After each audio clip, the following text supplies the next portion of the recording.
ये दोनों बाप बेटा ट्रैफिक जाम में फंसी कार में बैठे आपस में ही बहस कर रहे थे, तो अचानक ही उनके सामने वाली वैन से धमाके वाले अंदाज में दरवाजा तोड़कर कोई उनकी कार पे हमला कर देता है। ये जो कार से निकले थे डर कर वापस कार में बैठ जाते हैं। हमला करने वाला कोई इंसान है या जानवर समझ नहीं आ रही। पाँव उसके किसी जानवर जैसे और उसके एक हाथ की जगह पैर था। पुलिस इस अजीब सी क्रिएचर को पकड़ कर ले जाती है और हमें पता चला है कि इस शहर में किसी बीमारी की वजह से इंसान जानवरों की शक्ल लेने लगे हैं। गवर्नमेंट इस बीमारी का इलाज ढूंढने में लगी है। फ्रांस्कियो जिसे हमने गाड़ी में देखा था, उसकी वाइफ भी इसी बीमारी का शिकार थी, जिसे हॉस्पिटल में एडमिट किया गया था। फ्रांस्कियो चाहता था कि वो अपनी वाइफ का खुद ख्याल रखे, पर उसकी बिगड़ी कंडीशन की वजह से डॉक्टर उसे हॉस्पिटल में ही रहने का मशवरा देते हैं। वो उससे जब मिलने जाता है तो हमें उसकी शक्ल दिखाई जाती है जो बिल्कुल किसी जानवर से मिल रही थी। फ्रांस्कियो अपने बेटे को भी जब उसकी मॉम से मिलने का कहता है तो वो जवाब देता है कि क्या करूंगा मैं उनसे मिलके, अब तो वो मेरी बात भी नहीं समझ पाती। फ्रांस्कियो कहता है अरे वो तो तुम्हें देख के ही खुश हो जाएगी,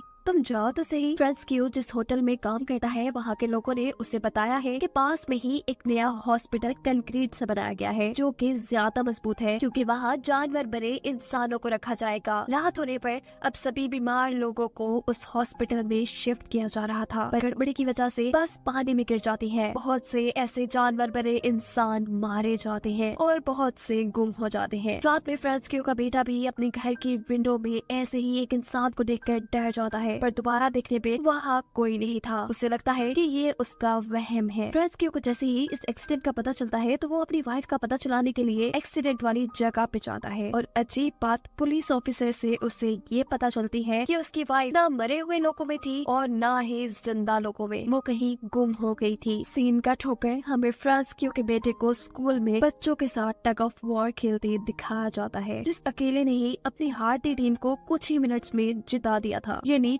उसके अंदर बहुत ताकत आ गई थी, कैसे ये उसे भी नहीं मालूम था। इस सब में उसका नेल भी टूट चुका था, इसीलिए जब वो घर जा रहा होता है तो उसकी दोस्त उसे रोककर उसे फ्राइडे को होने वाली पार्टी के बारे में पूछती है, जिसमें वो किसी वजह से नहीं जाना चाहता था। घर आकर वो नोटिस करता है कि उसकी रीढ़ की हड्डी बाहर निकल रही है। वो डर जाता है कि कहीं वो भी जानवर तो नहीं बन रहा। इस डर में वो जोर जोर से नहाने लग जाता है, लेकिन ये कोई महल थोड़ी ना थी जो उतर जाती। यही दूसरी तरफ फ्रैंकियो को सुपर मॉल में वही पुलिस ऑफिसर मिलती है जिससे उसे अपनी वाइफ के गुमने का पता चला था, जो इस वक्त भी यही कहती है कि आपकी वाइफ कहाँ पे कुछ पता नहीं चला, मरे लोगों की लिस्ट में उनका नाम नहीं है और जो लोग जिंदा बचे हैं उनका हम अच्छे से ख्याल रख रहे हैं। इन्हीं बातों के दौरान अचानक मॉल में कोई जोर से चिल्लाता है। अफरा तफरी में जब सारे इकट्ठे होते हैं तो वो आदमी कहता है कि मैंने यहाँ पर एक अजीब इंसान को देखा। सभी वहाँ से साइड पे हो जाते हैं, जबकि फ्रैंकियो उस अजीब इंसान को देखने के लिए आगे बढ़ता है, क्योंकि उसे लग रहा था कि शायद उसकी वाइफ यहाँ होगी। लेकिन यहाँ पर तो एक ऑक्टोपस के जैसा दिखने वाला इंसान था, जो फ्रैंकियो के साथ पुलिस ऑफिसर को देखकर यहाँ से भागने की कोशिश में था। उसने अपने हाथ में आई कई चीजों को ऑफिसर की तरफ फेंका था, लेकिन ऑफिसर भी काफी तेज थी और उन्होंने इस इंसान को पकड़ ही लिया था। उसके पकड़े जाने के बाद फ्रैंकियो को यहाँ पर एक छोटी लड़की भी दिखती है जो बिल्कुल एक बर्ड बन चुकी थी। मॉल से बाहर आने पर पुलिस ऑफिसर फ्रैंकियो से पूछती है कि आपने इतना सारा सामान किसके लिए खरीदा है। फ्रैंकियो बातें बनाते हुए कहता है कि कुछ नहीं, मैं सर कैंपिंग पे जा रहा हूँ, इस सामान की मुझे उस वक्त जरूरत पड़ेगी। हालांकि ये सामान उसने अपनी वाइफ को ढूंढने के लिए खरीदा था। उसे लगता था कि उस एक्सीडेंट के बाद उसकी वाइफ जंगल में खो गई है। उसने तो अपने और अपने बेटे के कपड़े भी जंगल में जगह जगह लटका दिए थे, क्योंकि अब उसकी वाइफ की सूंघने की सेंस बहुत ज्यादा तेज हो चुकी थी। उसे लगता था कि इन कपड़ों को सूंघ सूंघ कर उसकी वाइफ उस तक पहुंच जाएगी। अब क्योंकि गवर्नमेंट का ऑर्डर है कि ये लोग ऐसे बीमार इंसानों को घर पर नहीं रख सकते, पर फ्रैंकियो यही काम करना चाहता था। वो अपनी वाइफ की देखभाल खुद करना चाहता था और ऐसे में उसे सारे सामान की जरूरत पड़ती। घर आने पर वो अपने बेटे से कहता है कि आज मॉल में 2 जानवर बने इंसानों को देखा गया है और काफी सारे ऐसे इंसान हैं जो उस एक्सीडेंट के बाद गुम हो चुके हैं, और मुझे लगता है कि तुम्हारी मॉम भी गुमी हुई है। तुम फिक्र ना करो, हम फ्राइडे को जाकर जंगल में उन्हें ढूंढ लाएंगे। लेकिन अब तो फ्रैंकियो का बेटा फ्राइडे को एक पार्टी में जाना चाह रहा था, क्योंकि आज उसे एक लड़की ने जो इस पार्टी में इनवाइट कर लिया था। फ्रैंकियो भी ना चाहते हुए उसे पार्टी में जाने की इजाजत देते हुए ये कहता है कि याद रखना 8 बजे से पहले तुम्हें घर आना है। इस पार्टी में सभी काफी मजे कर रहे थे और यहाँ अचानक ही फ्रैंकियो के बेटे को चक्कर आ जाते हैं। एक लड़की जो उसकी खराब हालत देखकर उसे टैबलेट देती है, तो वो उस टैबलेट को खाने के बजाय किसी कुत्ते की तरह चाट लेता है, जिसके बाद वो बिना डरे जंगल में चला जाता है। सुबह जब उसकी आँख खुलती है तो वो जंगल में ही था। उसे ऐसे लग लग रहा था कि जैसे उसके गले में कुछ फंसा हुआ है। वो फौरन अपने घर आता है। उसके होंठ काफी ज्यादा बदल चुके थे, साथ ही उसका रंग भी बदल चुका था। उसके डैड जब उसे देखने के लिए उसके बाथरूम में आते हैं तो वो जल्दी से बाथरूम का दरवाजा बंद कर लेता है और अपने गले में हाथ डालकर कुछ निकालता है जो कि एक पंख था। ये लड़का अब समझ चुका था कि वो भी एक जानवर में बदलने लगा है। अब वो अपने डैड के साथ अपने डॉग को लेकर जंगल में अपनी मॉम को ढूंढने के लिए निकल पड़ता है। फ्रैंकियो का बेटा जोर जोर से यहाँ अपनी माँ को आवाज़ें दे रहा था, लेकिन जब उन्हें कोई नहीं मिलता तो थक हार कर ये लोग यही सो जाते हैं। आधी रात में इनका डॉग अचानक जोर जोर से भौंकने लगा था और वो एक दरख्त के पास जाता है जहाँ ऊपर एक बंदर बना हुआ इंसान। उसे जब ये लोग चेक करने के लिए जाते हैं तो अचानक ही फ्रैंकियो के बेटे के ऊपर एक ईगल बना हुआ इंसान हमला कर देता है। इससे पहले कि वो फ्रैंकियो के बेटे को मार देता, उसके होंठ देखकर वो समझ जाता है कि फ्रैंकियो का बेटा भी बिल्कुल उसी जैसा है, यानी जानवर में बदल रहा है और ये उसे नुकसान नहीं पहुंचाएगा। अलबत्ता इस ईगल बने इंसान ने फिर भी कुछ चोटें फ्रैंकियो के बेटे को पहुंचा दी थी, इसीलिए फ्रैंकियो अपने बेटे को हॉस्पिटल लेकर जाने लगता है। पर वो नहीं जाना चाहता था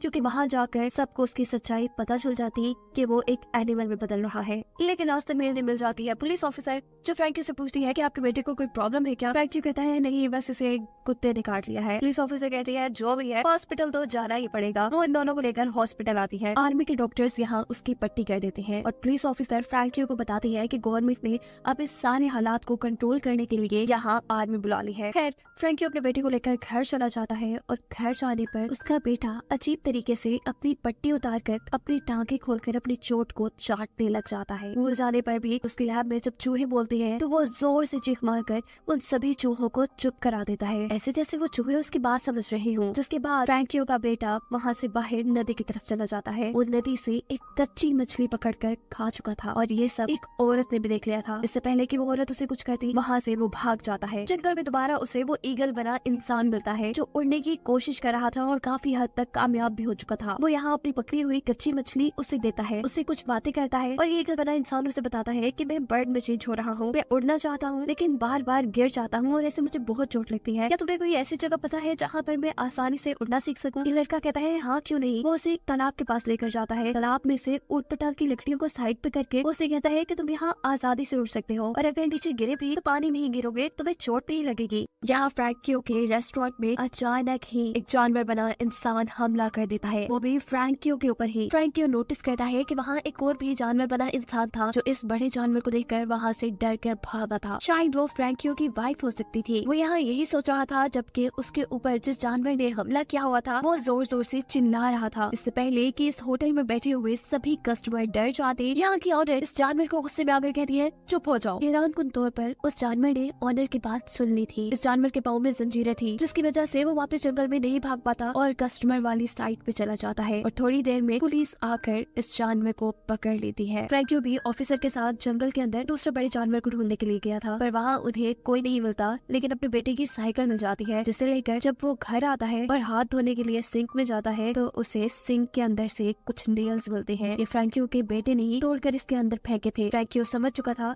कि अब उसका बेटा जानवर में बदल रहा है। दिखाया जाता है कि क्लास में उसका एक टांग टूटकर गिर गया था जिसकी वजह से जब सब उसका मजाक उड़ाते हैं तो वो वहाँ से चला जाता है और पहुँचता है ईगल बने इंसान के पास। उससे बातें करता है, उसकी प्रैक्टिस देखता है और उसकी लगी चोटों पर पट्टियां करता है।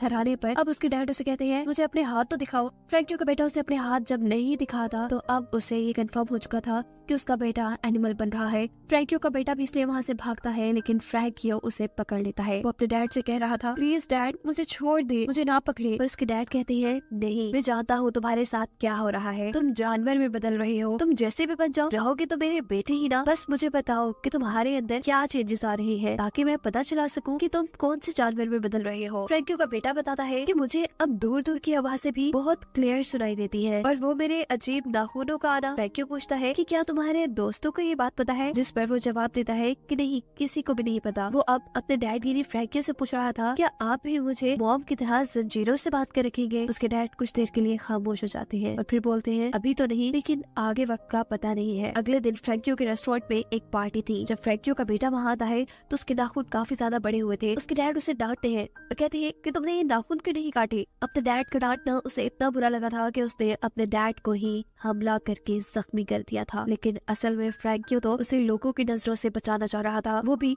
उसकी गर्दन पर कैंची रखकर उसे धमकी देता है नेल्स काटने की। और नेल्स काटने के बाद हम देखते हैं कि फ्रैंकियो का बेटा अब अपनी दोस्त से मिल रहा था। ये दोनों काफी करीब आते हैं। इस वक्त पर वो लड़की फ्रैंकियो के बेटे की रीढ़ की हड्डी को टच करती है और उससे कहती है कि मैं सब जानती हूँ तुम्हारे अंदर जो चेंजेस आ रहे हैं, लेकिन मुझे इससे फर्क नहीं पड़ता। यहाँ दूसरी तरफ इनकी क्लास फेलो को भी फ्रैंकियो के बेटे की सच्चाई पता चल चुकी थी। वो अब एक अजीब डिवाइस लेकर फ्रैंकियो के बेटे के सामने आता है, जिसकी आवाज इंसानों को तो कुछ नहीं कहती, पर जानवर उससे बहुत ज्यादा तंग हो जाते हैं। ये लड़का फ्रैंकियो के बेटे को बहुत तंग करता है और कहता है कि मैं तो तुम्हारी सच्चाई काफी अरसे से जानता हूँ। फ्रैंकियो के बेटे से रहा नहीं जाता और वो गुस्से में एक जोरदार थप्पड़ उस लड़के के मुंह पे मार देता है, ऐसे कि उसके गाल पे निशान पड़ गए थे। इन सारी चीजों की वजह से सिचुएशन भी बिगड़ चुकी थी। पुलिस और आर्मी अब जंगल के अंदर उसे ढूंढने में लगे थे और यहाँ पर उसकी मदद करता है वही ईगल बना इंसान जिसकी उड़ने में उसने मदद की थी। वो उड़ाते हुए को यहाँ से एक जंगल में ले जाता है। पुलिस और आर्मी भी वहाँ पहुँचते हैं। फ्रैंकियो का बेटा अब यहाँ पानी से होते हुए नदी के दूसरी तरफ चला गया था, लेकिन कार्स तो पानी में नहीं चल सकती थी, इसीलिए आर्मी वाले उनके ऊपर शूट करते हैं और वो ईगल बना इंसान जो फ्रैंकियो के बेटे का दोस्त बन चुका था, इस हमले से वो मर जाता है। फ्रैंकियो का बेटा उसने इस जगह को जैसे अपना घर मान लिया था। वो यहाँ फल खाता है और नदी में नहाता है। जब वो बाहर निकलता है तो उसकी कमर पे अजीब से निशान थे, यानी उसकी बॉडी बहुत तेजी से बदल रही थी। फ्रैंकियो का बेटा अब चलते चलते जंगल के ऐसे हिस्से में पहुंचता है जहाँ बहुत से उसी जैसे जानवर बने इंसान थे और यही उसे उसकी मॉम भी मिलती है, जिसने उसे स्मेल करके पहचाना था। वो इंसानों की तरह बोल तो नहीं पा रही थी, लेकिन अपने बेटे को बार बार एक गार के अंदर भेज रही थी, ऐसे जैसे कह रही हो कि ये तुम्हारे लिए सेफ जगह है। एमिल नोटिस करता है कि कुछ इंसान सांप में बदले थे, कुछ बंदर में एक सुअर बन गया था और एक बच्चा गिरगिट। यहाँ सब बड़े शांति से रह रहे थे इससे पहले कि यहाँ मिलिट्री वाले स्मोक फायर करते। ऐसा करने से यहाँ हलचल मच जाती है। आर्मी वाले एक खास डिवाइस की मदद से यहाँ कुछ आवाजें निकालते हैं,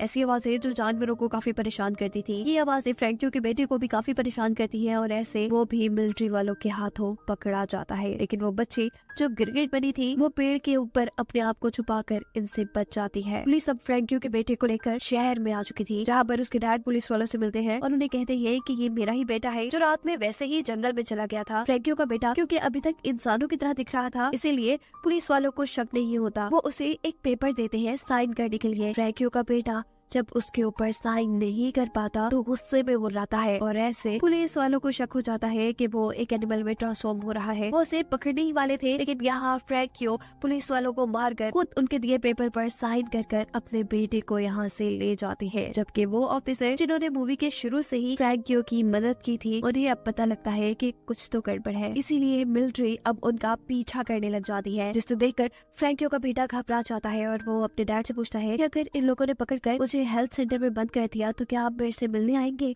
फ्रैंकियो कहता है ऐसा हो ही नहीं सकता कि ये तुम्हें पकड़ पाए, मैं हूँ ना तुम्हारे साथ। यहाँ फ्रैंकियो का बेटा उसे ये भी बताता है कि मैंने जंगल में मॉम को देखा। फ्रैंकियो को भी ये सुनकर अच्छा लगता है। वो तेजी से अब अपनी गाड़ी को जंगल के बिल्कुल दरमियान में छोड़ देता है और अपने बेटे से कहता है जाओ तुम इस जंगल में आजाद रहना, तुम यही खुश रहोगे। बिना वक्त जाया किए फ्रैंकियो का बेटा वहाँ से भाग चुका था। फ्रैंकियो की आंखों में आंसू थे, खुशी के आंसू, क्योंकि उसने अपने बेटे को उनके ऊपर होने वाले गवर्नमेंट के टॉर्चर से बचा लिया था। और इसी सब के साथ ये कहानी यहाँ खत्म हो जाती है।